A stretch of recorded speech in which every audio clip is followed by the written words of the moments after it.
Hi friends, welcome to our channel. మన విశ్వం ఎన్నో వింతలు, విశేషాలు, అద్భుతాలకు నిలయం. ఇప్పటికీ అంతుచిక్కని రహస్యాలు ఎన్నో ఉన్నాయి. చాలా విషయాల గురించి మనకు తెలియదు. అనేక పరిశోధనలు విజయవంతమవుతున్నా అంతరిక్షం గురించి మరెన్నో అంశాల గుట్టు తెలుసుకోవాల్సింది ఇంకా చాలా ఉంది. దశాబ్దాలుగా చేసిన ప్రయత్నాల్లో ఇప్పటి వరకు తెలిసింది అనువంత మాత్రమే. తాజాగా శాస్త్రవేత్తలు కీలకమైన విషయాన్ని కనుగొన్నారు. విశ్వంలో మన సూర్యుడి కంటే అత్యంత ప్రకాశవంతమైంది ఉందని గుర్తించారు.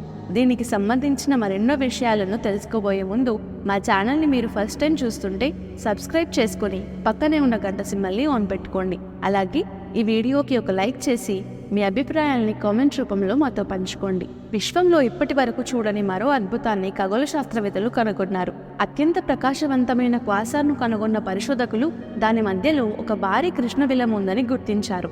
ఇది ఇప్పటి వరకు చూడని ప్రకాశవంతమైన క్వాసార్ మాత్రమే కాదని, ఇప్పటి వరకు చూసిన అత్యంత ప్రకాశవంతమైన ఖగోళ వస్తువు కూడా ఇదేనని అంటున్నారు. అంతేకాదు, విశ్వంలో అత్యంత ఆకలితో వేగంగా అభివృద్ధి చెందుతున్న రంధ్రం ద్వారా శక్తిని పొందుతుందని, రోజుకు ఒక సూర్యుడి ద్రవ్యరాశికి సమానమైన పదార్థాన్ని స్వాహా చేస్తుందని తెలిపారు. మన సౌర కుటుంబంలోని సూర్యుడి కంటే 500 లక్షల కోట్ల రేట్లు ఎక్కువ ప్రకాశవంతమైన క్వాసార్ను కనుగొన్నట్లు ఆస్ట్రేలియా శాస్త్రవేత్తలు ప్రకటించారు. దీనికి శక్తినిచ్చే కృష్ణబిలం సూర్యుడి కన్నా 1700 కోట్ల రేట్లు పెద్దగా ఉందని పేర్కొన్నారు. ఈ కృష్ణబిలం చుట్టూ చేరుతున్న వాయువులు సుడులు తిరుగుతూ సౌర తుఫానులు తలపిస్తున్నాయని, ఇది విశ్వంలోని అత్యంత విస్ఫోటకర ప్రదేశమని పరిశోధనకు నాయకత్వం వహించిన క్రిస్టియన్ ఉల్ఫ్ వెల్లడించారు. వాస్తవానికి ఈ క్వాసార్ను 1980 నాటి స్కై సర్వేలో యూరోపియన్ సదరన్ అబ్జర్వేటరీ గుర్తించింది. కానీ దాన్ని అప్పట్లో ఓ నక్షత్రంగా భావించారు. తాజాగా చిలీ, ఆస్ట్రేలియాలోని టెలిస్కోప్ల పరిశీలనలో ఇది క్వాసార్ J05294351 అని వెల్లడైంది. ఈ ఖగోళ పదార్థం మన భూమి నుంచి 12 బిలియన్ కాంతి సంవత్సరాల దూరంలో ఉంది. విశ్వం ఏర్పడిన తొలినాళ్లలోనే ఇది కూడా జన్మించి ఉంటుందని పరిశోధకులు భావిస్తున్నారు.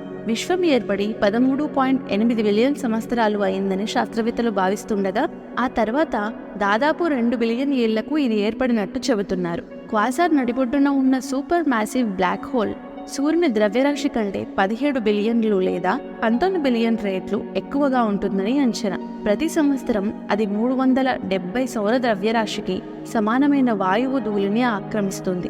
ఇది J05294351ని చాలా ప్రకాశవంతంగా చేస్తోంది. దానిని సూర్యుని పక్కన ఉంచినట్లయితే 500 ట్రిలియన్ రేట్లు ప్రకాశవంతంగా ఉంటుందని శాస్త్రవేత్తలు పేర్కొన్నారు.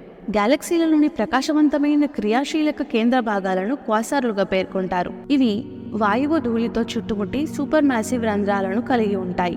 ఈ రంధ్రాల చుట్టూ ఉన్న పదార్థాలను డిస్క్లలోని పరిస్థితులు ఆకర్షణ డిస్క్లు అని పిలుస్తారు. ఇవి వస్తువుల అపారమైన గురుత్వాకర్షణ ద్వారా ఉత్పన్నమవుతాయి. వాయువు ధూళి వేడెక్కి ప్రకాశవంతంగా మెరుస్తుంది. దీంతో పాటు ఈ డిస్క్లలోని బ్లాక్ హోల్ ద్వారా సంగ్రహించిన ఏదైనా పదార్థం కాస్మిక్ టైటాన్ ద్రవాలకు చేరుతుంది. ఇక్కడ అది అత్యంత వేగంతో విస్ఫోటనం చెంది శక్తివంతమైన కాంతిని కూడా ఉత్పత్తి చేస్తోంది. ఫలితంగా ఈ యాక్టివ్ గెలాక్టిక్ న్యూక్లియై ప్రాంతాల్లోని క్వాసార్లు వాటి చుట్టూ ఉన్న గెలాక్సీలలోని బిలియన్ల నక్షత్రాల మిశ్రమ కాంతి కంటే ప్రకాశవంతంగా ప్రకాశిస్తాయి. మా వీడియో మీకు నచ్చినట్లయితే ఒక లైక్ చేయండి. అలాగే మా ఛానల్ని మీరు ఫస్ట్ టైం చూస్తున్నట్లయితే సబ్స్క్రైబ్ చేసుకుని పక్కనే ఉన్న గంట సింబల్ని ఆన్ పెట్టుకోండి. ఇలాంటి మరెన్నో ఇంట్రెస్టింగ్ వీడియోస్తో మళ్ళీ కలుద్దాం. Thanks for watching.